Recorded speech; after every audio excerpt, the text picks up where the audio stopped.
Hello, everyone, and welcome to episode 49 of the Run in the Paint podcast. I'm Miles. I'm here with Joe, Jackson, and Nick. Guys, how are you doing today? What's up, everybody? I just want to say quickly, we're on a new platform. If it looks and sounds a little better, hopefully that's why. Thank you to Miles. Been doing a lot of hard work behind the scenes, and also happy birthday to Joey. So, Hey, birthday podcast today. Yeah, I'm feeling great. It is officially my birthday. I can't wait. It's going to be a great time to talk about the finals on our brand new streaming and recording service, and it's exciting, man. I'm happy. Brand new setup as well. What? With my brand new setup. Yeah, brand new setup. Yes. I mean, full disclosure, we should mention the reason that there was not a podcast up on Tuesday. We recorded a full episode talking about the Dallas Mavericks advancing to the NBA Finals, Minnesota Timberwolves outlook for the future, but for some reason my audio cut out like 10 minutes into the podcast, so it was unusable. Well, good thing we had like a full week and a half before the finals actually started too. Yeah. It wasn't that bad of a time to miss an episode. Yes. Yeah, exactly. But Jackson does have a brand new setup. Jackson, would you like to talk about your setup? Okay, so my thing's like mirrored, so I'm gonna try and do this the best I can. But the biggest piece of my setup is my best friend, Betty, back here. Betty! Betty's gonna be a big part. She is magnificent and glorious. And then we just have some bobbleheads and some Funko Pops. We got Ian Edwards. He's okay. I'm a little upset, but it's okay. And then we have just some other random assortment of random things. And I will be getting more, kind of switching them out for what's best for the podcast. Maybe some more sports, maybe some more just other stuff that I like. Can you get a Jalen Green Funko? Yes. Don't make that, okay? There's only like 1-2 Rockets pops, and it's James Harden and Hakeem. Ooh, James Harden would be a good one. We know what to get Jackson. We know what to get Jackson for his birthday one day when it comes It's around. like a year away. I know. Well, this is a fun episode now. That's a big one. We now have the 2024 NBA Finals set up. It is the Dallas Mavericks and the Boston Celtics. We're going to preview and predict these finals. A very intriguing matchup, one that no one really could have expected coming into the regular season or the playoffs. But this is what we've got. We've got the Mavs and the Celtics, two teams with lots of star power, lots of good players on both sides of the ball, and it's going to be so much fun to watch us. I'm super excited for these finals. What are you guys looking for the most going in? Seeing Boston lose. Oh gosh. I'm kidding. I'm excited to see a really great series between the most talented and most dominant team we've seen all year against two of the best closers in the entire NBA. Yeah, I mean, I already kind of told, like, Miles, what the heck? Oh.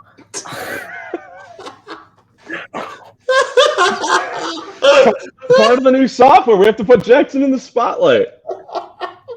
It's Betty in the spotlight, not me, but Betty's on this side. But I'm looking forward, like, you're talking about storylines.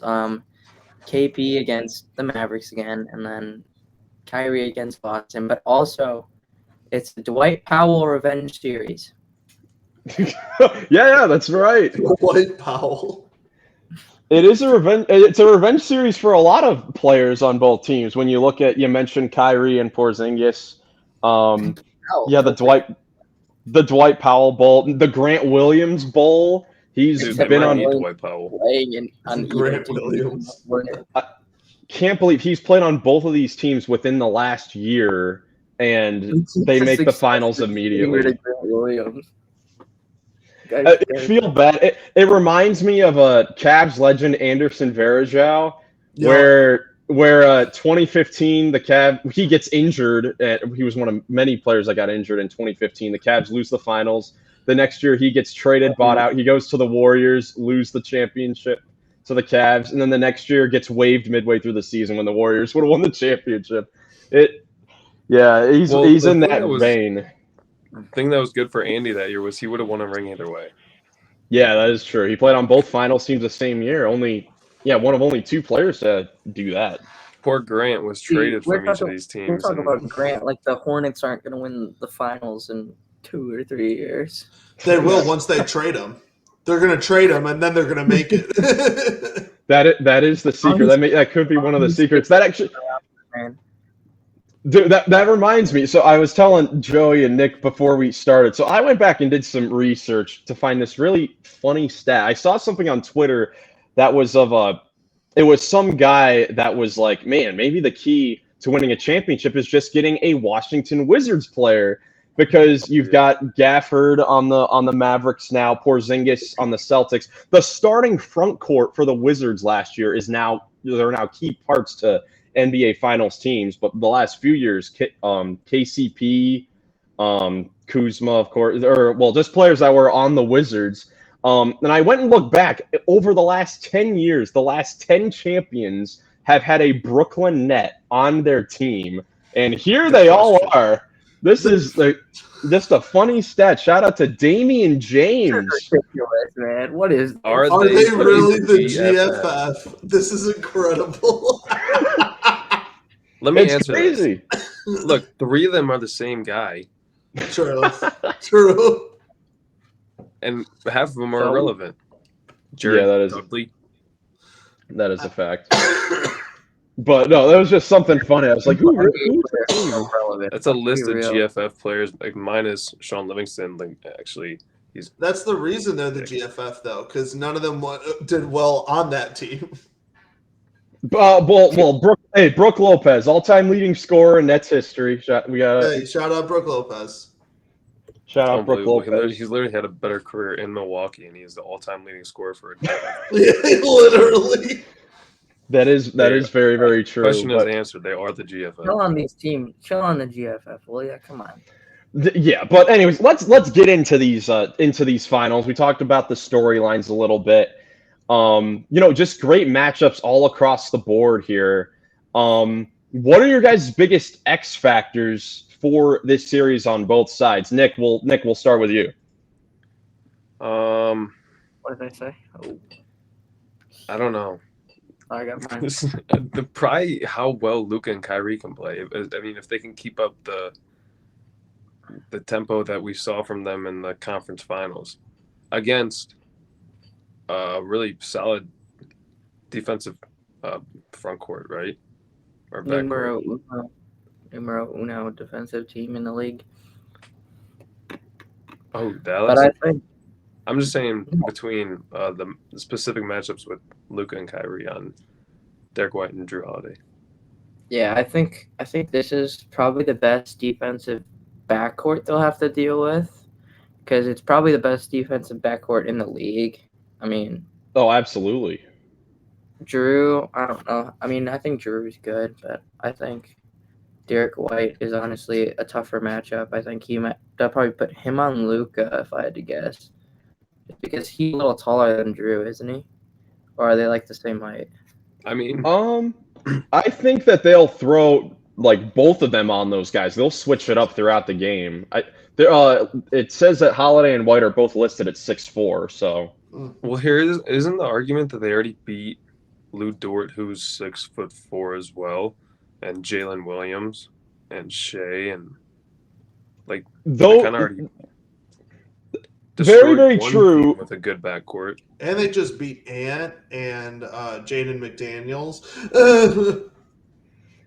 Yeah, I mean so the Celtics, obviously they have an all defensive backcourt. I mean, both these guys made the all defensive team, which is something that isn't the case with those other teams there. I think of course we'll get into our predictions in a little bit, but this is a series that for me personally, it could go either way. I could see the Celtics winning, I could see the Mavericks winning this. And a big reason is because of the teams that they've had to play. Of course, the Celtics have had to play, injured teams along the way through, and that's not any fault. That's not any fault of their own. I mean, we'll talk about Kristaps Porzingis most likely coming up soon. He's been injured for them really this whole playoff run, and you have to play who's in front of you and all that. But there's been a real huge disparity as far as the opponents that these two teams have had to play, where the Celtics have had to play these injured teams, and the Mavericks have become one of the first teams in NBA playoff history to defeat 3 teams that won 50 games in the regular season. I think the first one ever. So there's definitely a huge, disparity there of the teams that they've had to play. Yeah, we'll get into predictions in a little bit, but like that's kind of where like I'm leaning towards because of the disparity in who they played. Like the Celtics, the Pacers, even though they did sweep them, the Celtics only blew them out in one game. Like the 3 other games were close, and the Mavericks, if they just keep it close, they got the 2 best closers in the game, in Luka Doncic and Kyrie Irving.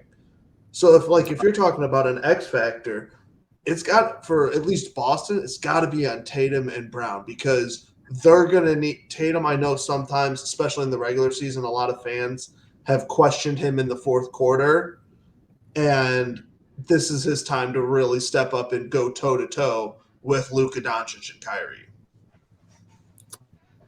Absolutely. The 2 best closers in the league, I could maybe get behind that, but I mean, I've seen Tatum just close games also like nobody I've ever seen. I mean, I've brought it up before on the podcast, but last year against Philly, his game 7, where he dropped, was it 52 or 54 points, and he had a game winner. That fourth quarter, he looked unguardable, and I mean, I've never seen anyone like that. I mean, I've seen people like that, but I not in like a game 7, like just doing everything he was. I mean, I've seen LeBron do it a little bit, but like Tatum was just doing everything. And No, I mean, he had 50 in that game 7 that you're talking about, and that's I think the second time in NBA history. But definitely something different for a guy his size to be able to just go to work like that in a game 7 scenario. And I'm thinking like Tatum's kind of due. Tatum's had a really, really rough playoffs, and they're still where they are at right now. But at the same time, Luka also hasn't had, like, he's had a good playoffs, but it's also, I mean, it hasn't been like a Luka-like game every game. I mean, he's had a series or 2 where he wasn't like full Luka. So I think he's warmed up now, and I think he's gonna be like kind of going crazy this series. I don't know if Luka is gonna have a crazy game like that, because it's just different. I mean, it's a lot harder to get a 40 ball. Well, actually, I don't know, because Jalen Brunson did it quite often. I was gonna say in the playoffs, but I don't know. Like when you're in the playoffs and you're going against Luka, you're gonna try harder, I think, than you win the regular season. I don't know, maybe not. I'm looking at Luka's stats for the playoffs this year. It is his worst year statistically in the playoffs this year, but his worst year statistically is still averaging 28.8 points a game, having having 8.8 assists, 9.6 rebounds. Like this is his worst year in the playoffs. And he's played the most games in the playoffs that he has in his career, with 17 games already. And he's also gotten better as the series have gone on. Like you look series by series, his efficiency. We talked about it a lot in the Clippers series. He was not that good against the Clippers, despite averaging nearly a 30-point triple-double. His shooting was just not really that good. Way more efficient in OKC. Took it up another notch against Minnesota in the conference finals. I think him and Kyrie, it's going to be huge, and obviously the defensive backcourt for Boston, that's going to be the most difficult task, probably the best 2 defenders that you could put on these 2 guys to try and stop them. Yeah, but even still, I think it's going to come down to playing out of rotations and how often do you switch up the looks with the double teams. Like Luka is going to beat you, Kyrie is going to beat you, but how do you play after that happens? Are you able to get to the next guy? Are you able to stop him and then close out? And then are you going to switch up the looks often enough to limit them from being so comfortable and just going on like these couple runs where they get buckets on repetitive possessions. I think another key for this series is going to be those other guys. I mean, we talk in every series. I mean, you need role players to step up to win you, to win you playoff series and to win you a championship. We've seen it in every champion in league history.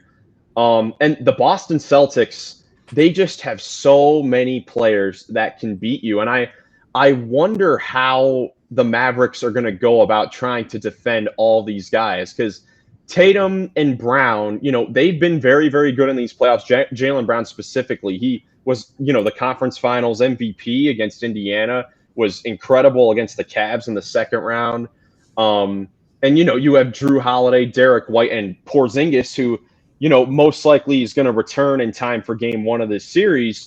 There's just so many players out there for Boston. I'm interested to see how Dallas is going to go about trying to stop them. Wait, Luka's actually I'm looking this up. He's leading the playoffs in points, rebounds, assists. What? And remember, like I said, this is his worst year in the playoffs. He's 25. I think that also, worst year, that could also have to do, he has a Kyrie Irving on his team now, which obviously Jalen Brunson was on his team before, but he's not the Jalen Brunson that we know now. Well, also, like I said, this is the most games he's played. So, if he's not going to have 30 bombs every day, it's going to take his average down a little bit. I'm glad that you said Kyrie Irving. Yes. And maybe we can get into the predictions, because I think that there's a lot of pressure on Kyrie in this series. Really? I mean, yes. Yeah, I'm like we've seen him. I mean, he's been pretty consistent, but he's had games in this playoffs where he doesn't even get 10.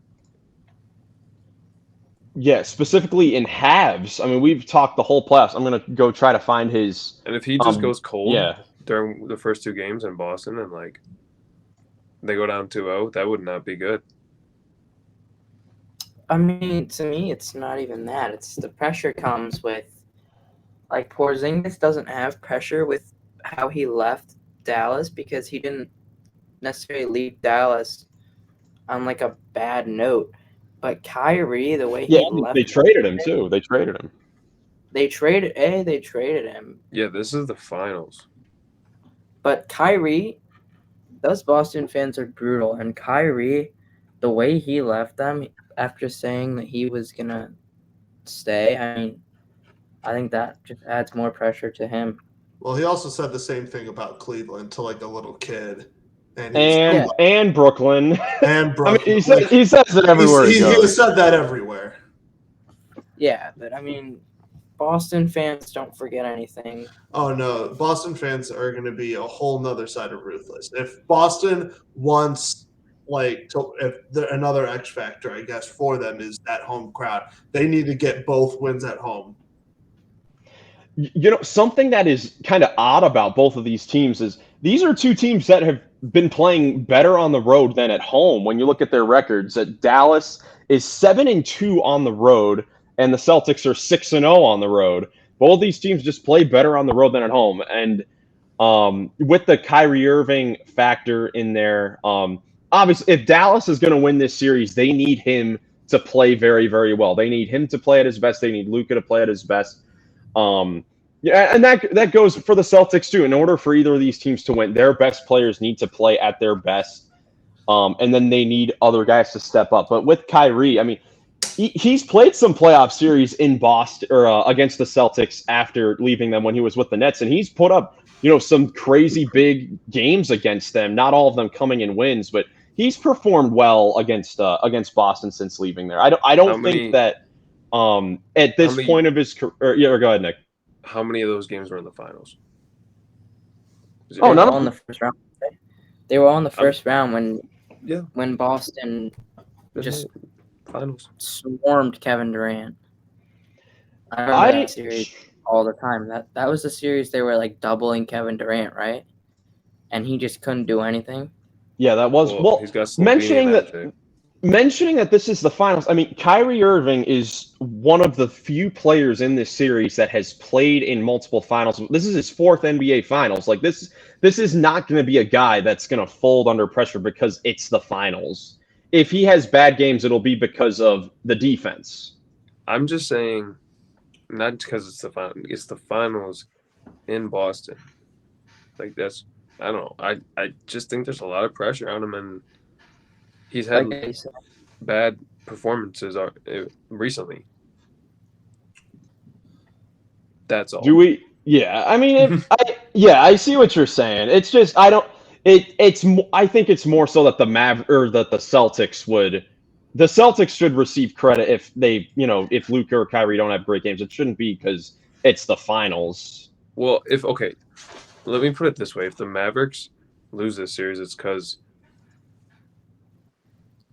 I would say Kyrie, because I don't think Luka's gonna go cold at any point. Yeah, for sure. And so it's a combination of 3 things.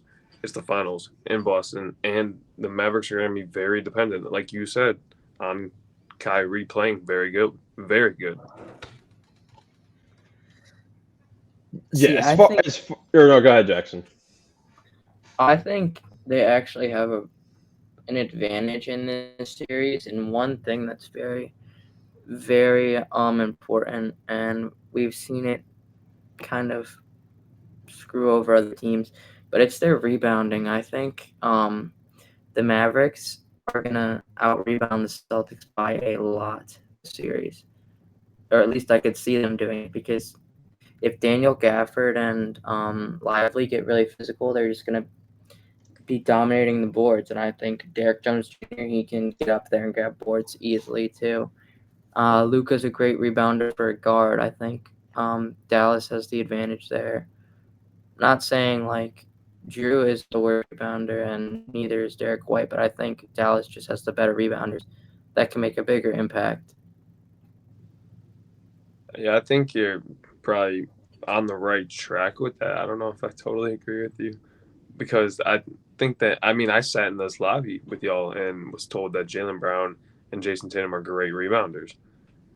Which is true. A great rebounder. Their center is not that physical. I think Derek Lively is going to abuse Kristaps Porzingis on the boards. That'll be an interesting matchup. I think the Lively Porzingis matchup is going to be interesting. I don't know, Joey, what do you think about the rebounding situation here? That is a huge X factor, I think. Especially with Porzingis coming back off of injury, who knows how he's going to do?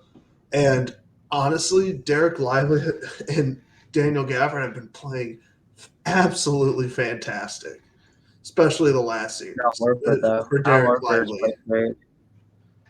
Like, I hope the finals, like we've been talking about, the aura of like the finals, like how it's intimidating, especially being in the Garden in the finals. Hopefully, it doesn't get to the rookie, because they're going to really need Derek Lively, especially on the boards. Personally, I think I would give it to the Mavericks right now, but it easily could be switched if the lights are too bright for them. Is he supposed to be back? Is Porzingis supposed to be back for game 1? Also, I would assume so. I mean, a lot of reports are. I mean, there have been reports that he's been doing all basketball activities in practice. I would expect that they're not going to reveal that he's playing until probably right before game 1, if he is available. If he does, do you think Joe Mazzulla would bring him off the bench? Yeah, for a minutes restriction the first game and play Al Horford, who's been playing great these playoffs. I could see that, because I think Al Horford. I mean, Kristaps would do the same thing, kind of, but I think Al Horford would be a pain in the butt for those centers for Dallas, because Derek Lively is not exactly like this agile center who can step out to the perimeter to guard either of them. That's another thing I'm kind of worried about for the Mavericks, but I think just the fact that they have 2 3-point shooting bigs, or at least 2 guys who can knock it down. And we said about Kyrie, he said that he's been to four finals. I mean, he has, or something like that. Yeah, he has the experience, but Al Horford is another guy who won't fold under pressure. I mean, we saw it against the Warriors. He had a massive game 1 the last time he was in the finals. Yeah. And I think he's a huge X factor as well. I think Al Horford is a veteran presence because this Boston team is still young. I mean, so are the Mavericks, but I think Al Horford's the perfect kind of veteran for this team. And I think he's a huge X factor. Kristaps Porzingis, it'll be interesting to see how he plays when he eventually comes back because, I mean, this is a guy that is not going to have played basketball since, late April in their first round against Miami. And you're going to ask him to come right back in the mix in the NBA Finals.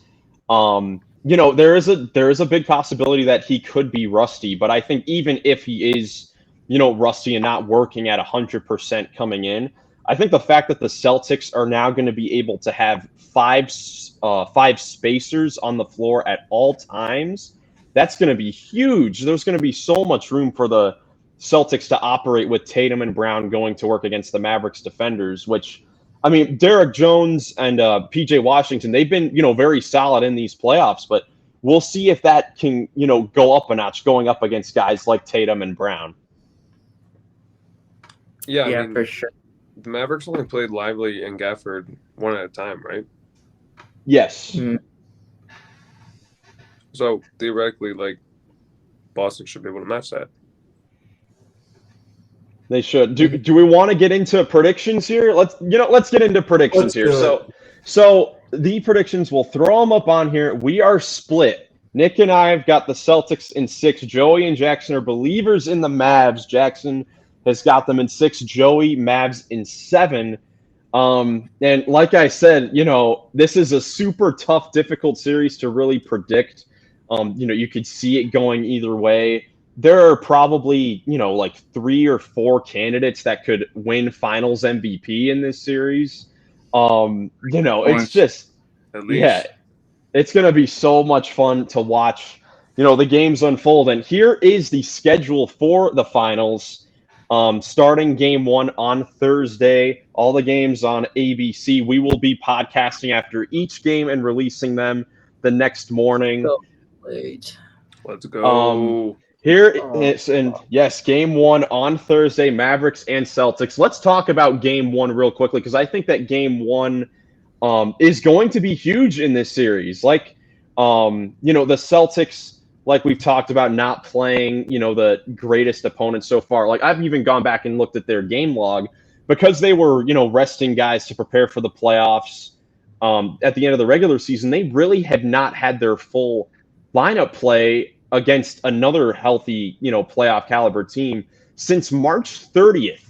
It has been a long time since they've played, a really, good team here. And now you're going into this against the Dallas Mavericks. I think that game 1's going to be huge because the Celtics are going to have to up their level. If they play the way that they did specifically against the Cavs and the Pacers in rounds 2 and 3, they're not going to win this series. They're just not.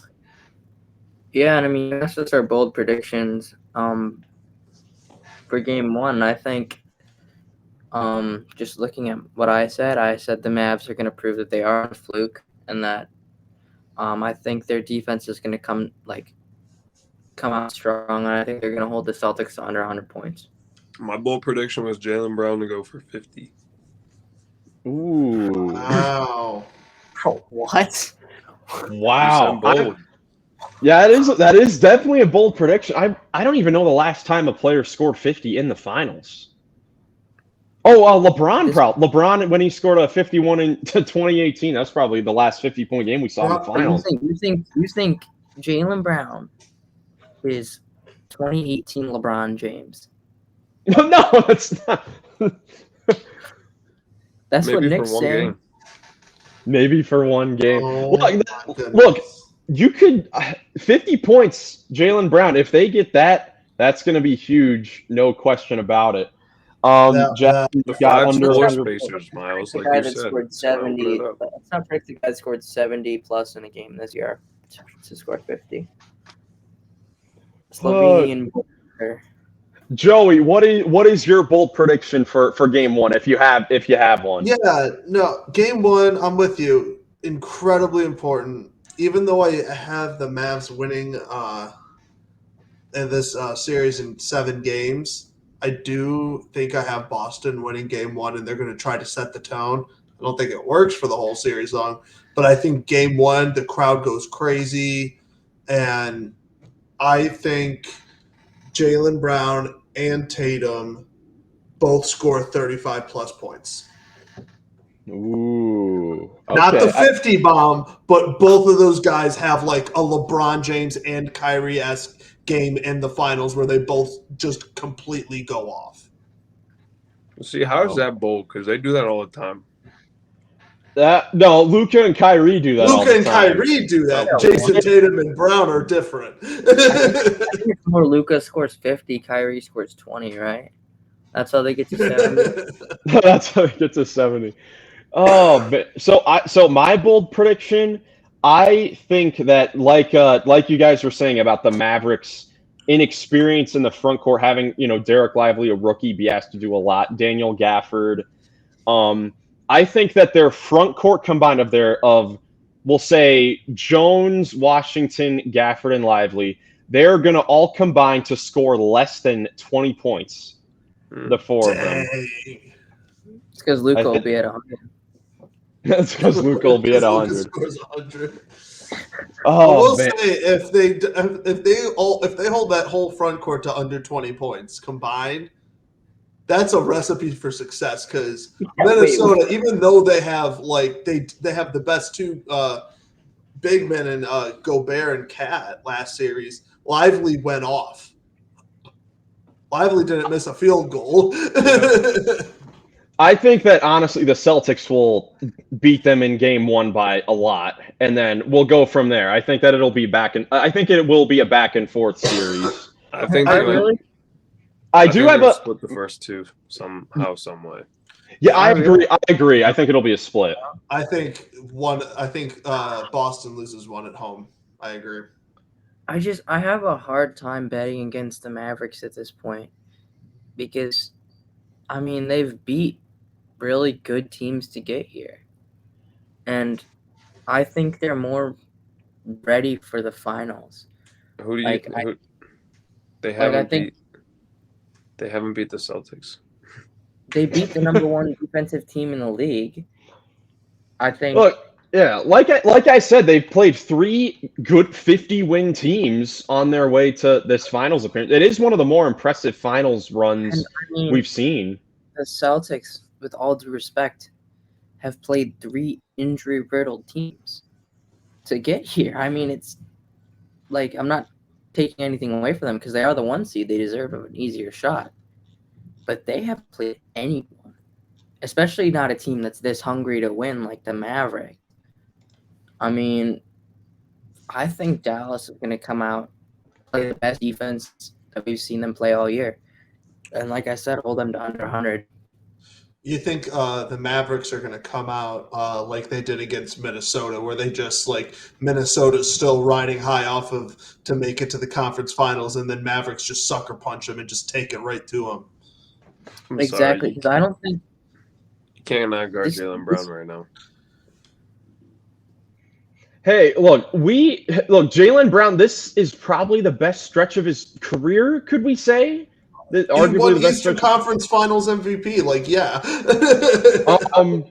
And he's definitely been known to have some stinkers before. I mean, so you never know what could happen. I mean, the finals are crazy. I think, though, that during this series, we are going to see Luka hit a buzzer-beating game winner at some point in this series. I think because I'm saying this because over the last, I believe in 2021 and 2022, Luka hit a step-back 3 from the left wing at the buzzer to beat the Celtics twice. I think we're going to see it in the finals, and I'm itching for it because, for the NBA Finals, obviously the grandest stage of the NBA playoffs, we have not seen a game-winning buzzer beater in the finals since Michael Jordan did it in Game 1 against the Jazz in one of those 2 years that they both met. But since that, so the last about 30 years, we have not seen a buzzer-beating game winner in the finals. I think we're going to see it this year. That would be insane. We'll be in Game 6 to help them win the final. Dude, if we did it to win the championship, that would be incredible. He's gonna hit a 60-foot shot at the buzzer, and he's gonna go in his press conference and be like, "Man, that was Strus-esque." Oh, that was Strus-esque. Mark Cuban just texted me. He said his hand feels kind of light. He needs some more gold on it. He needs a nice little ring. Some fun facts going into these finals, along with the coaches, because Jason Kidd can become the 8th individual to win a title as both a player and a head coach with the same team. Wow. So that'd be a lot of fun. You know, Jason Kidd won his championship with the Mavericks last time they were there in 2011. So that would be a fun story there. And they are looking to become just the second team in the last 40 years to be a 4th seed or lower to win the title, as we got Dallas coming in here visiting us. Yep. Dallas, I'm the only one who believes in your team right now. Yeah, she thinks Dallas is going to win.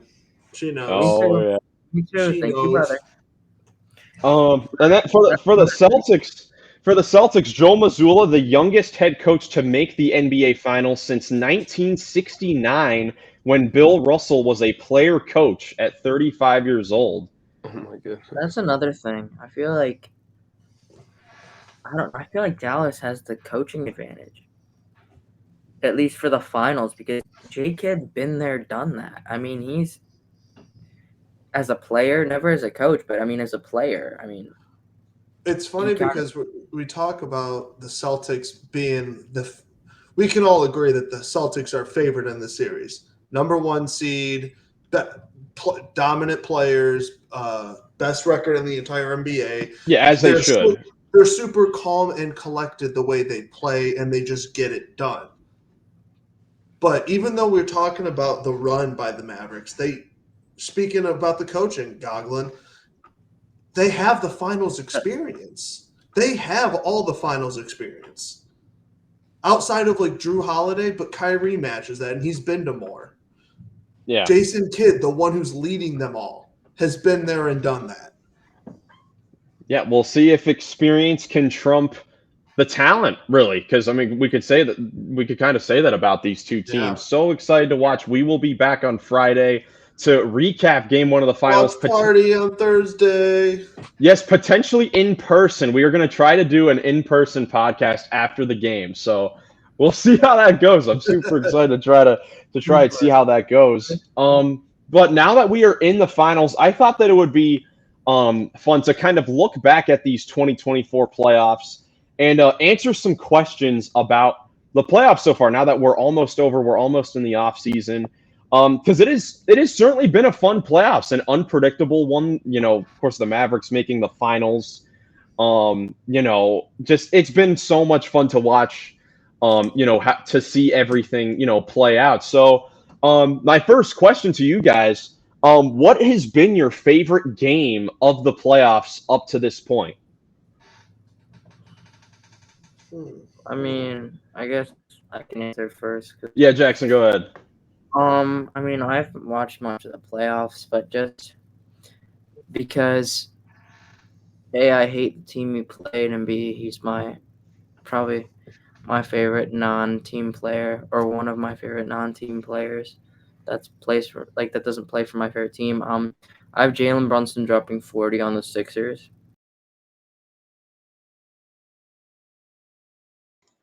Yes, Because, absolutely. Yeah. As everyone who's ever watched this, I know my least favorite team in the league by far is the Philadelphia 76ers. I don't like their star player, like, at all. I think he's a fraud. I think he's a baby. I think he's a system. But yeah, watching someone who reminds me of myself. I don't know if that's weird, but I'm a small guard who is left-handed, and I think Jalen Brunson just kind of like reminds me of myself and how I want to play. Like, I know Miles and I have played one-on-one recently, and the first thing he said was, "Wow, I can tell you've watched a lot of Knicks games." Yeah, because Jackson. Now, although Jackson did not beat me once, No, he, there was a bug in my eye. oh yeah, well, he was shooting a lot of post fadeaways and floaters, and I was like, dude, this is Jalen Brunson-esque. This is Jalen Brunson-esque. Better in team setting. One-on-ones don't favor me. Seems small. But no, definitely a fun game to watch. A game where the Sixers could have taken tied the series up at 2 games apiece. Brunson, huge game, making all sorts of difficult shots, as you saw there. Didn't matter who was on him. No one could really stop him. So If Joel Embiid loses, America wins. Let's be honest, people. Tell us how you really feel, Goglin. All right. Well, Nick, what was your favorite game of the playoffs so far? Mine was the Game 7 of the Western Conference Finals, because Minnesota came back from down 20 at halftime, the largest comeback in conference finals history. And it was just incredible to see them beat the defending champs on their home court after battling the entire series, losing games on their own home court, winning games in Denver. I thought it was a great finale to an epic series, and it was a lot of fun.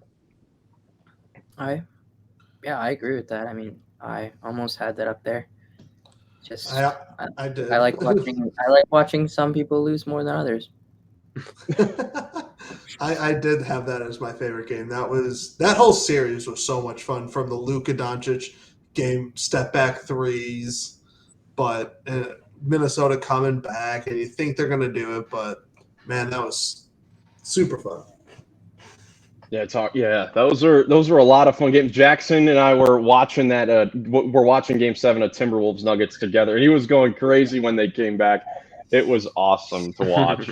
I had no doubt ever no, never. Yeah, unfortunately, I'm not able to do it in the conference final, which I definitely disappointing afterwards. But a huge win, one of their biggest wins in franchise history. That was so much fun. My favorite game of the playoffs, this probably because I was there. It was Game 7 of the Cavs Magic series, a series that ended up not. I mean, it didn't really mean much in the long run. It was the ugliest series, but it did go 7. But Game 7, the Magic started out, stifling the Cavs. Were up 17, 18 points in the first half. Everyone in the building thought it was over, thought that everything was going to get blown up immediately afterwards. And they came back in the second half, got the big victory in Game 7. It was just so much fun to be there and witness, at the time, the greatest Game 7 comeback in NBA history until the Timberwolves did it against the Nuggets in the next round. But no, because the Timberwolves did do it the next series. But yeah. I said conference I'm glad final. one of you Oh, mentioned yeah, it. you did. I wasn't gonna mention it just because there's nothing I love more than watching a masterclass from Whoops. Jalen Brunson against the worst. Against the worst. Well, now, next question for you guys. What was the biggest surprise of the playoffs? I don't have my hand raised thing anymore because we switched. Oh. But, still upset about it. But Jackson, do you want to go? You want to, or Nick? Go ahead. Yeah, mine. It was pretty simple, but I didn't see this whole Luka KYRIE just completely emerging as like most talented backcourt of all time thing coming. I didn't really foresee them taking over the Western Conference as the 5 seed. I know that they were like the 3rd best odds heading into the playoffs, and that would have obviously been a good bet at this point. But that was honestly my biggest surprise, was just how well they played. Yeah, absolutely. I mean, those two. I mean, we've talked about the Mavericks and how that trade has been so successful. I mean, the last couple podcasts, and yeah, I mean, the Mavericks, that definitely could be up there as biggest surprise. Them coming in as the 5 seed. I believe not being favored in any of their series that they played against the Clippers, the Thunder, and the Timberwolves. I know I didn't have them winning any of those series, and they've I'm proud to say they proved me wrong because they've been playing fantastic, and it's just been great to see those two guys go off in the playoffs. I had them losing the Clippers, had them losing to the Thunder as well. I did have them beat Minnesota though. So. Yeah. Jackson, what was the biggest surprise for you of these playoffs? I said the Carlisle Carousel teams, that being the Pacers and the Mavs. Oh yeah.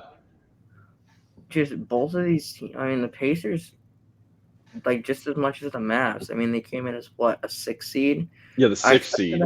I expected them to win their first round matchup, but I did not expect them to beat the Knicks. And yeah, people are saying like, oh, the Knicks were injured, oh, this and that. But at the end of the day, they beat who was in front of them. It's the same thing with the Celtics. I mean, that's all you can expect a team to do. It's just beat who's in front of them. It doesn't matter who it is. And I think Tyrese Halliburton showed why he's a star. I think Pascal Siakam showed why he's a star. And they're role players, man. They showed why they are one of the deepest, if not the deepest team in the NFL or NBA. It's late. But but yeah, they showed why they're the deepest team in the NBA, or if not one of the deepest teams in the NBA. I think definitely arguable there. I mean, super bright future for the Indiana Pacers. Oh yes. My probably biggest surprise would probably be Ant Edwards, to be honest. I know they were a pretty high seed, and people expected them to win. I didn't expect him to be like this, though. Like, I expected him specifically to be one more year out of becoming a superstar, but he led his team to the conference finals. Like, they have a really good team around him, no doubt about it. They have a really good coaching staff. But Ant Edwards, he is the best player on that team. He is the leader, especially when some other players weren't stepping up and all that kind of stuff. He took the brunt of it. He did his best to try to get to the finals, but sometimes he got cold and others weren't there to lift him up when others went cold and he was able to. So yeah, huge I think leap for him, I think. And Sorry. No, you're good. I know people think Cat's a star. I don't think he's a star enough to be a number 2 on a championship team. I think he'd be a good enough number 3. But I think he reminds me a lot of Bradley Beal at this point. Just as a big man. It might be crazy. Not like totally Bradley Beal, but like just a little bit better version of a Bradley Beal type player. Like, I think they're like on the same type of pedestal for me. I think they're both good number 3s, but I don't know if they can, step up like other people can, like a KYRIE can, or like a Jaylen Brown can, if their number 1 star isn't performing in the playoffs that certain. That was definitely proven in the conference finals that Cat is not a number 2 on a championship team because he was not able to step up. He does remind me. Yeah, exactly. He does remind me a lot of Kevin Love, though, where he can still be very, very efficient and a big piece on a championship-winning team, but it's got to be that kind of right situation where he is kind of that third piece, where it's like, hey, you're not going to be relied upon to take the brunt of the scoring if we need you to, because if you can't do it, that's okay. But like every time you do go off, we'll feed you, and you can take over a game if you need to. Yeah, I mean, that Cat comparison is pretty good with Kevin Love, able to stretch out, shoot threes, can post up if you need him to, and great rebounder. Yeah. Mentioning Bradley Beal, that goes into my biggest surprise, and that is the Phoenix Buns winning as many games as the Run in the Paint podcast did in the 2024 NBA playoffs. Dude, I cannot believe that the Suns got swept this season in the playoffs. They were such high expectations for them coming into the season. And, they got on paper, pretty favorable matchup. They had killed them in the regular season, and they just couldn't step up. It plays into the Timberwolves. That was probably my biggest surprise, just because I did not see this team. You could have told me going in that they were going to lose this series. Definitely possible outcome as we saw. But then not taking a single game, that was just unbelievable. It's definitely it's definitely for shame though, because hey man, talent can get you really, really far, and you would think that would at least get you a game. Yeah, and I mean Bradley Beal. We talk about Bradley Beal. I feel like he's been getting trashed on sometimes. He had a pretty good, efficient. Yeah, he played very well. He had a very efficient year as the third option, career high numbers from 3 and field goal percentage. As a third option there, way better than Booker did. I don't think Booker played his role well at all. Yeah, besides the last game, because he had 49 in the last game. But I think I looked at the numbers. I'm like, Bradley Beal didn't even play that bad. I don't know why everyone's played I don't know why he's the scapegoat here. Yeah, and I think that they could come back next year and play a little bit better. I think that, although I think that expectation will be hampered a little bit now because of this series and this season. But my reasoning for comparing him to Cat was their salaries are both ridiculously high. Yeah, very true. I don't even know. I mean, like I said, I've already kind of voiced what trade I think they should do. I think they should move him for Julius just because it makes financial sense for both teams. And I think both teams would benefit because I think Julius would look better kind of in that type of setting. And I don't know how efficient he would be. I think he strikes me as a number 3 also. So I think they'd also have to go and get another point guard that could maybe score, but I don't know who necessarily that is. Yeah, a very, very big offseason for the Timberwolves coming up now. Let's go to the next question. It kind of goes into the biggest surprise part, but a little bit different. The biggest disappointment from the playoffs so far. Who would like to start? I'm not even disappointed in him. I'm happy with him, but because he helped a guy lose on his own team. Oh my! Are you saying Joel? Oh yeah, Tobias Harris. Thank you, Tobias Harris. Yeah, dude. It was just a rough series for Tobias Harris. Looking at the numbers and the games he put up. Look great to me. Thank you, Tobias.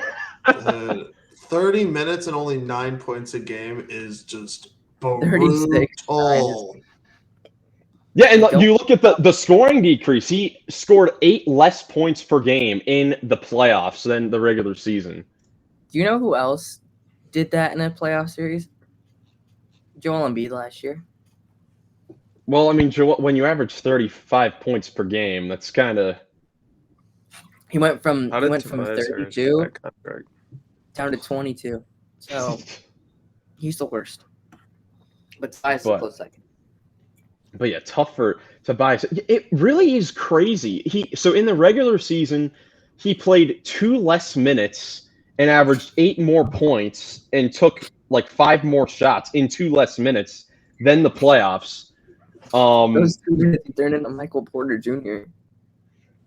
Yeah, and an upcoming free agent. We have a question coming up about upcoming free agents too, but he's definitely one of the bigger disappointments of these playoffs, without a doubt.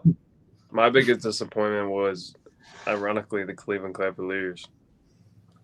Interesting. Hey. Remotely making I just kind of expected a little bit more in that Boston series. I know we were hurting, whatever, but I think we could have had a chance against them if we were not hurt.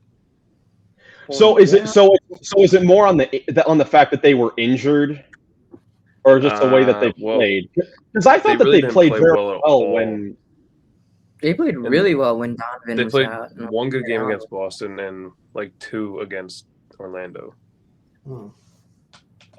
What? That interesting, because They play well. Games 4 and 5 against Boston. They played very well for about 3.5 quarters of those I games, didn't like watch as well as those, you I could. don't think. Yeah, Okay, because they played very, very well in those series. it I just think got out of hand at the end. that them being injured is the disappointing part Yeah. of that part of it. Which actually, I'll go into mine again because mine is the fact of all the injuries that happen in the Yeah. playoffs. I mean, it's really, you could say the whole Eastern Conference playoffs is a disappointment because of the injuries. You look at this graphic of all the players that missed multiple games in the playoffs, and this is just in the Eastern Conference. And I know Jackson's going to say, "Oh, Julius Randle's up there." Exactly what I was gonna say. But look, these are all huge pieces for all these teams that missed so much time. You've got the Heat players with Butler and Rozier missing the whole series, Jared Allen missing 8 games, Randall the whole thing, Porzingis most of these playoffs. Just so many injuries that changed the whole complexion of the playoffs. The Celtics, would they have still probably made the NBA Finals? Yes, probably, but there's a chance that if Giannis was healthy, Anunoby was healthy, Mitchell was healthy, even if Butler and Rozier were healthy, we could have seen, a much more competitive Eastern Conference than what we ended up getting. Well, yeah, because Boston wouldn't have. I mean, Boston would have had a way less laxed and easy road to the finals, even just playing the Heat team with Butler and Rozier. Because playoff Jimmy was going to come and play. He was going to at least let them know that they played him, because he was physical, and he might have come to the game looking emo or something. Who knows? But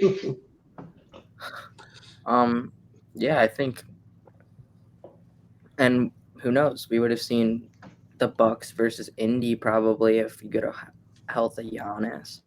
I mean, so much else could have changed. If even like you're saying, the Heat guys were healthy and Boston still made the finals, I might have a different tune on like my prediction. I'd be like, hey, well, they were tested a little bit. They proved themselves. I would. You know what? I might have to give it to Boston in 7 instead of Mavs in 7. Yeah, if I think if they would have played fully healthy Heat and then the same 2 opponents after with the exact same outcome, I think I would have changed my prediction as well. Mm-hmm. Oh, completely different. If they sweep the Pacers and gentlemen sweep a healthy Cat, it changes everything you think about the Celtics. And I've been saying this too. Obviously, I'm saying exact same teams they played. If they played the healthy Heat, I would have gained a little more respect for them, even if they would have gone and played an unhealthy. Oh, I see what you're saying. Because okay. I think Boston's tough, but I don't think they're this big, bad, unbeatable team. I've only ever seen one unbeatable roster in my entire life, and it was that 2017-2018 Warriors team. Mm-hmm. Yeah, absolutely. They beat themselves by all getting injured. Yeah, absolutely. Joey, do you have any big disappointments besides anything else we've said already? Not from what you said, or nothing from the ordinary. Your biggest surprise was my biggest disappointment, the Suns. It was just horrendous to watch. I literally thought they would at least get past the first round, or at least take it 6 games to make it so we can see all the talent you have on display. But win a game. Holy moly. Yeah, it was just no. It was terrible. Yeah, it's unbelievable stuff there. Final question. What upcoming free agents have gained/lost the most money? Now, looking at upcoming free agents, it isn't a crazy class, but I think that there's a good 2 to 3 guys that you could really answer for these questions. Nick, we'll go to Jackson. What free agent do you think will start gain the most money from their playoff performance this year? Oh, gained? Definitely Isaiah Hartenstein. No doubt in my mind, it's Isaiah Hartenstein. I'm seeing reports that he might get a 9-figure deal. Yeah, and that'd be unbelievable from where he started. Dude had a phenomenal regular season in general when Mitchell Robinson was out, but then he just continued it in the playoffs where even when Robinson was healthy, they wanted Hartenstein out there instead. Yeah, he's turned into one of the best offensive rebounders in the entire NBA, which is what Mitchell Robinson was known for, the last couple of years, and now it's turned into Isaiah Hartenstein. He is a beast. And we saw him in these playoffs, not be just a rebounder. Like you see, there are some plays here where he's making reads as a big, average 3.5 assists as a big guy. Just was able to show his versatility in the pick and roll, going in, crashing the offensive boards. He's just way more than an offensive rebounder. But I was just going to say that he's way more than an offensive rebounder. I feel like going into the free agency, I feel like the Knicks are going to do everything they can to kind of keep him around. I think they could give him the deal he wants. I could very well say they do have a decent amount of money because they have Jalen Brunson on a great contract. I mean, Julius isn't a terrible amount of money. I mean, you got to pay OG, but and we've mentioned how there are a bunch of guys on here Brunson and who else? Robinson. There are guys on here that their money decreases during the length of the contract. I'm very interested to see what Hartenstein will go for here, because he's going to be a very valuable piece that a lot of other teams will try to snag away from the New York Knicks. I think it'll be 9 figures. I think it will be $100+ million. I could see 110 over 4. I think you just look at what teams really will need a starting center going forward. Because I think Hartenstein has proven throughout the regular season, because Mitchell Robinson missed a lot of time, he is a starting center in this league. Oh, for sure. He's a starting center on a playoff contending team. And the Knicks can afford to kind of lose him, I think, because they have Mitchell Robinson still. But I think there's so many teams that could outbid them because they do need a guy like that. If you are the Knicks, who would you rather keep if you had to only keep one of them? Would it be Mitchell Robinson or Hartenstein? You say Hartenstein, Jackson. Oh, Hartenstein, yeah.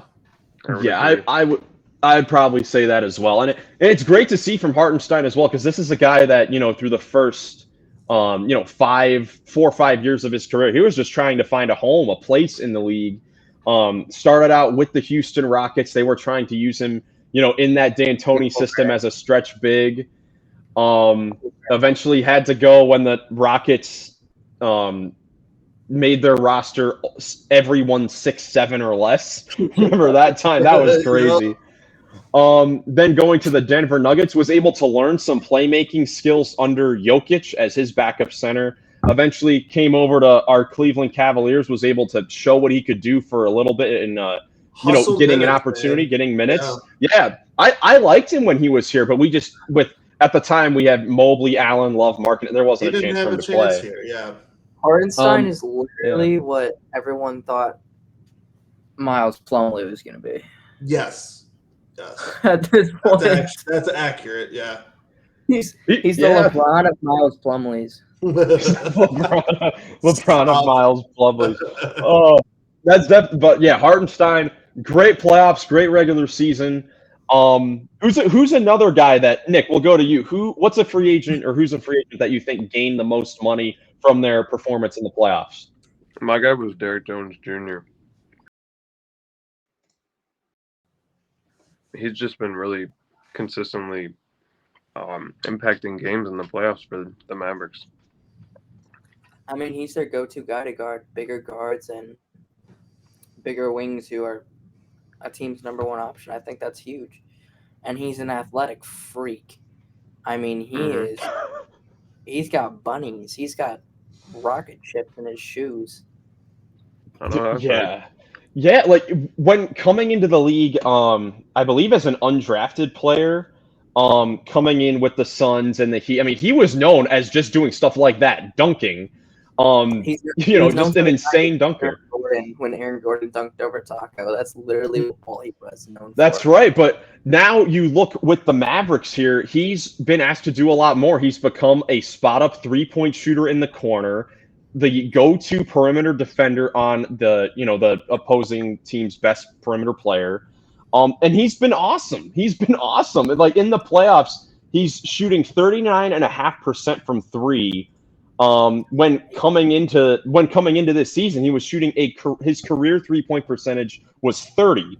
Not someone that was a big 3-point shooter. Only it took 1.5 per game, and now he's taking 3 to 4 per game. And he's a guy that you can rely on as a spot up 3-point shooter.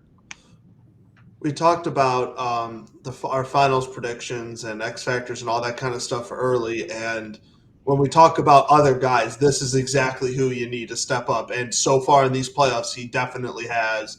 In the regular season, like you said, career high in minutes and 3-point percentage. Like, he has played his butt off for this team. I don't know if it's just the system that works well, if it's the Luka effect. All I know is man's going to make his money after this postseason. No question about it. I'll throw another name out there. Talking about, Jackson talking about the Indiana Pacers, one of the deeper teams in the league. And one of the big reasons was because of Obi Toppin, who was incredible in the playoffs this season. Another guy, sort of like Derek Jones Jr., who came in as, someone known for his athleticism, known for his dunking ability, a little more skill that we saw out of him at Dayton. I mean, he was a top 10 pick from the New York Knicks, but as a backup for the first few years of his career, backing up Julius Randle, and now getting a chance to start at the beginning of the year, going back to the bench with Siakam coming in, and still being an efficient monster off the bench, able to do a little bit of everything for the Pacers. Yeah, the Knicks could have really used his services. Yeah, instead of that idiot Julius. Yeah, you see him dunking on the Knicks in these highlights. It's incredible, all the stuff he was able to do in the playoffs. The third leading bench scorer in the playoffs this year, Obi Toppin. I don't know about maybe Nas and then. I believe it was TJ McConnell at number 1, also from the Pacers. Shout out to TJ. He's only at $9 million next year. That is one of the best contracts in the league right now after that playoff performance. But I'll go look at bench players. But yeah, just a heck of a year for Obi Toppin all across the board. And the Pacers. I talked about it when after they finished their series with the Celtics that they've got a lot of decisions to make because they have so much talent in there. You've got Knicks boy Jarris Walker, another power forward in there who. You question whether or not if you're the Pacers, you keep a guy like Obi Toppin, you sign him to another deal that would keep Jarris Walker on the bench for another, couple of years where he could be playing and developing. So interesting decisions that they'll have to make going forward. But a guy that, even if he isn't on the Pacers, you saw what he was able to do. He was able to do a little bit of everything. He's going to be a high key free agent role player this summer.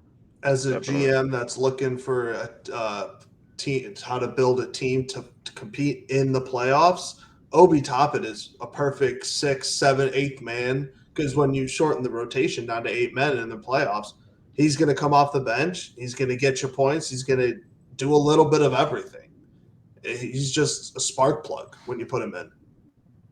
Yeah, looking at these numbers of players who average the most bench points in the playoffs, technically, guys that just didn't play enough minutes.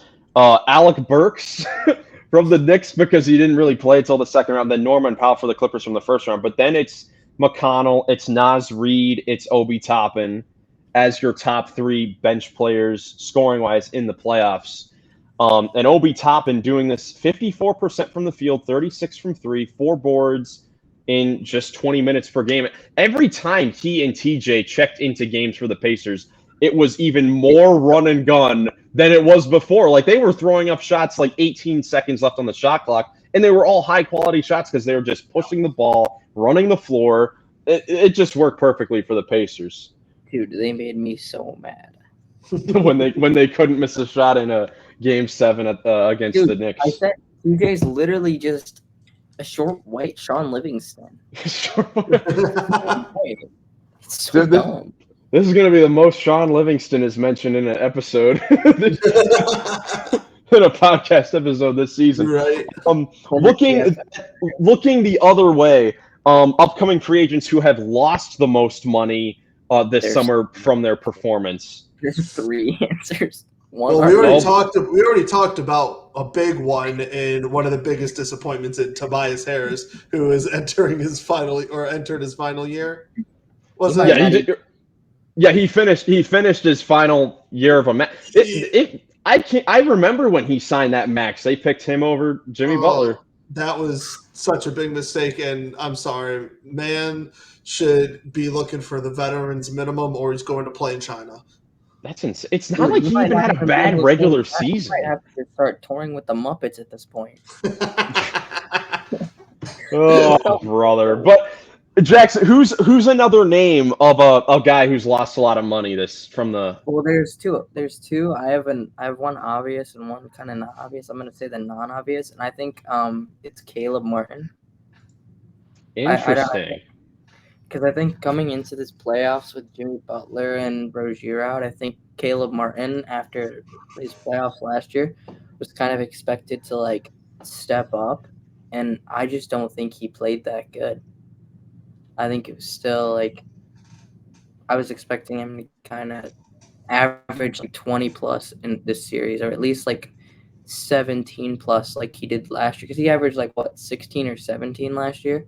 Well, it's crazy to think this is a guy that nearly won the Eastern Conference Finals MVP last year, and that was a real thing. That was a real thing. He totally could have won that award. I believe averaging like 19, 20 points per game in the Celtics series, and in this series averaged 11 points per game, 44% from 3. It was solid, didn't really do much more than knock down some threes. It's not terrible, but I just think there was more expected out of him, and he didn't, in my opinion, earn. I think he lost more money than he earned. Yeah, you wonder. I think he was a perennial bench player. I think if he would have had a good playoffs, a team could have given him starter type money.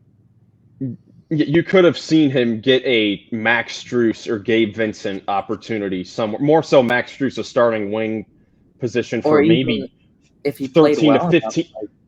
Enough, Isaiah Hartenstein type contract that he's about to get. Yeah, that definitely not a bad name there. Well, what's your obvious pick for this question? Well, it's not really playoffs. It's kind of like playoffs play in, but it's Clay. Yeah, Klay Thompson. We have his playing game here when he was. You see there, 0 for 10 in this game, and it was just a tough way for this season to end for Klay and the Warriors, because it really, Klay did not have a bad year. Looking at the numbers, a pretty efficient season shooting the 3 ball, but there was just so much back and forth. He was very inconsistent. Sometimes you had 30-point throwback games from Klay where he hit 7 threes, and sometimes you get games like this. I mean, he was terrible. I know I said it for Tobias Harris, but this man actually belongs in China. Come on. Oh, China Klay. Harsh, because he's still Klay Thompson. He still could go and hit shots for you if you really need it. If you absolutely if he's your last option, I've seen him get kind of rumored to go to the Orlando Magic. I think that is a perfect fit for him to just go and be a kind of veteran who's going to go in there and just be a sniper for them. Wow, really? On a team that desperately needed shooting in the playoffs, especially with how Franz has been shooting recently. I mean, Jalen Suggs is an okay shooter, but dude, I'm not going to count Klay out just yet. I mean, he didn't have a terrible season up until that last game. he for the viewers, I don't know why my camera's being so blurry, but Ghost Miles is here. No, Klay Thompson, I agree. I don't think this is not going to be a guy that's all of a sudden out of the league. No doubt about it in my mind that he is going to have a starting job in the league next season. Yes, I said it. He is going to be. He is no question going to be starting in the league next year. Look, that one game where he doesn't score, I mean, that's the worst game to have, 0 points. But you look at how he finished the season, and even after Steve Kerr started to, bring him off the bench, his final 28 games of the season, he averaged 19 points per game on 42% from three on 9.5 attempts. Like, this is still one of the greatest three-point shooters we've ever seen. And he had he had a rough year at times to start, but ended it on a very, very strong note minus that one game. Yeah. I can't see him not starting on a team next year. Just thinking about some of the other people that start on teams. He could be a 2 or a 3.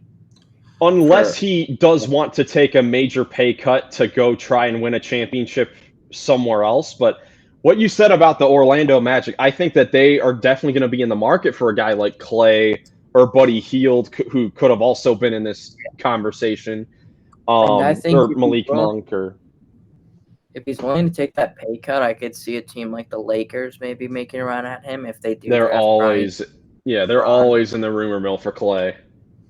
Well, because Klay, I think, is the perfect person for that team as well.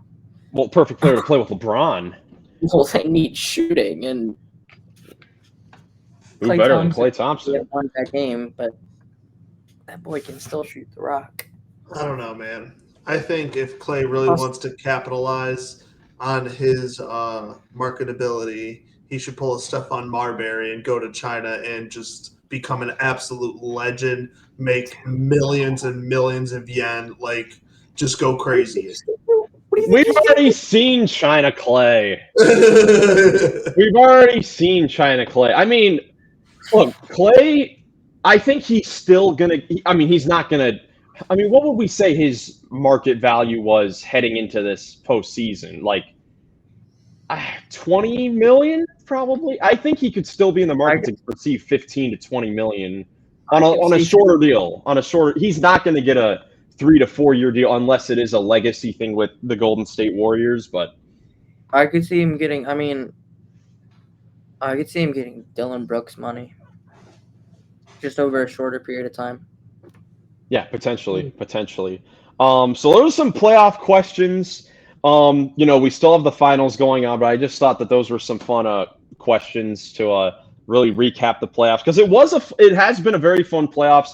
Hopefully, we have gotten a lot of blowouts so far. Hopefully, the finals make up for all that, and we get some legendary moments, because it really does feel like it has been a little while since we've had legendary moments in the finals. Like we really didn't get that last year with the Heat and the Nuggets. Besides, like, I know Jokic and Murray both had triple doubles in like Game 3, but we didn't really get like a signature play. Like, there's not really many things you can remember from the finals and be like, oh, that one moment I remember from that finals.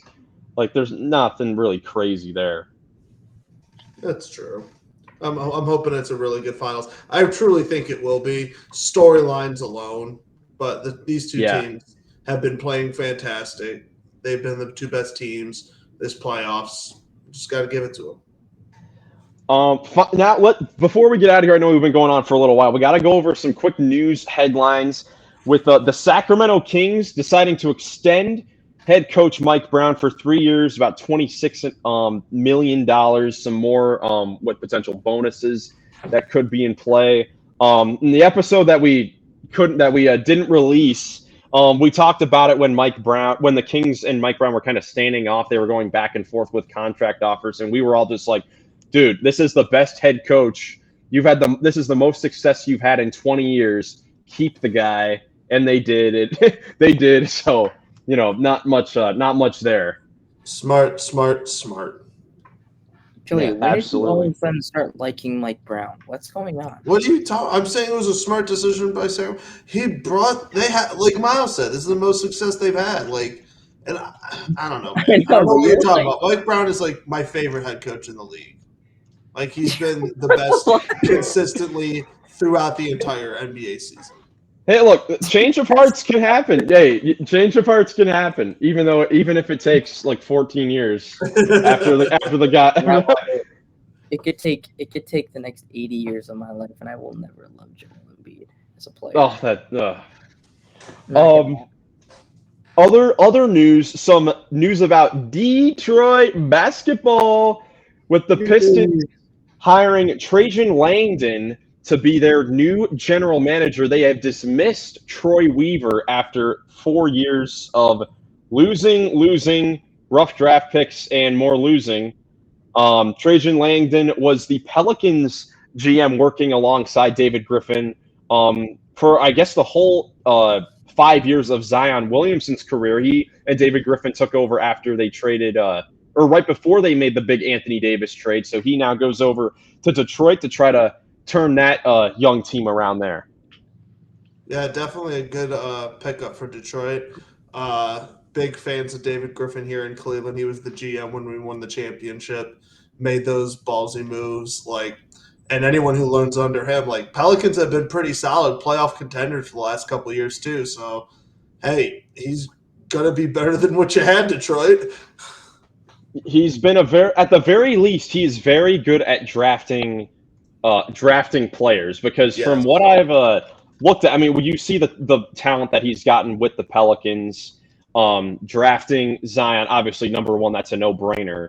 But getting steal guys like Herb Jones, Trey Murphy, I believe, yeah, he was also an assistant GM with the Brooklyn Nets from 2016 to 2019.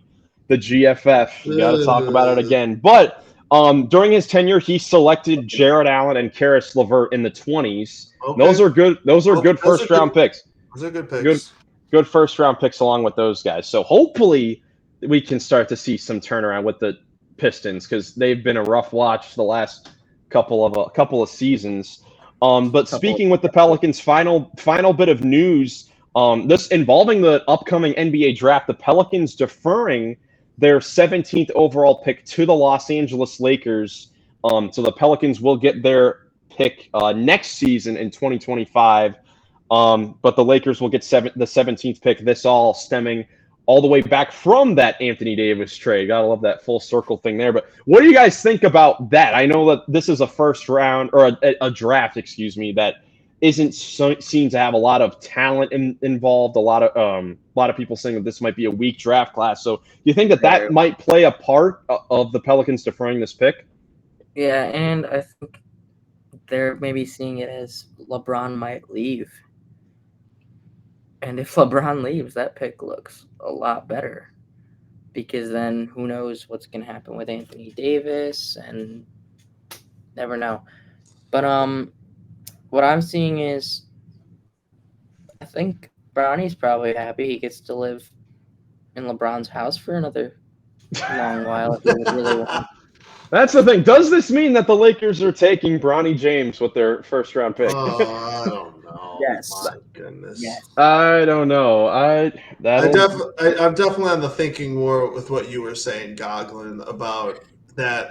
Hey, even if the Lakers, it's a weak draft, but the Lakers have the 17th pick, so it's not a great pick, but they could always do worse next year. That's a bet I would take. If it's a weak draft, but they have an asset that they the Lakers are doing fine from this, because they have an asset now that they can turn into getting their glorious person back. But it's also I was more of looking at for the Pelicans' perspective, saying smart move by them, because you're taking a bet on the Lakers being worse this year, which is a possibility. Everyone's getting older. I would gladly take that bet, because I think the Lakers will get worse, even if it's just LeBron leaving and Anthony Davis having to kind of shoulder more.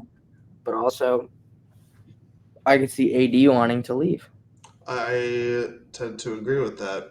And with that, it It concludes looks this great in red episode, and and silver. let's start talking about our 2025 predictions. Like how well the Brent Şengün and Anthony Davis and Jimmy Butler led Houston Rockets will do. Oh my gosh! But Well, like, you there have a wasn't. big man that plays defense. And no, we're keeping Dylan Brooks too. He's gonna Oh, jeez. be our poster child for our whole team. Oh jeez. Always have to get the Houston Rockets in. I mean, one final thing before we get out of here. I know Sam. We talk about weak draft, and Sam Presti, the Thunder, the great Thunder general manager, was asked this in his press conference. He had a great quote that every draft in NBA history, they don't go in order. The talent that does not go in order. So teams that are in the late 10s and in the 20s and even in the second round, you could potentially get your future all-stars in that later round. It's crazy to always see these guys eventually become really good players that are drafted later on. There are steals Since the in guy every didn't even single draft his draft. franchise player. What a loser. Didn't even draft his franchise player. What a sicko. There are steals in every single draft. You just got to hopefully get one. But he didn't. Absolutely. Oh.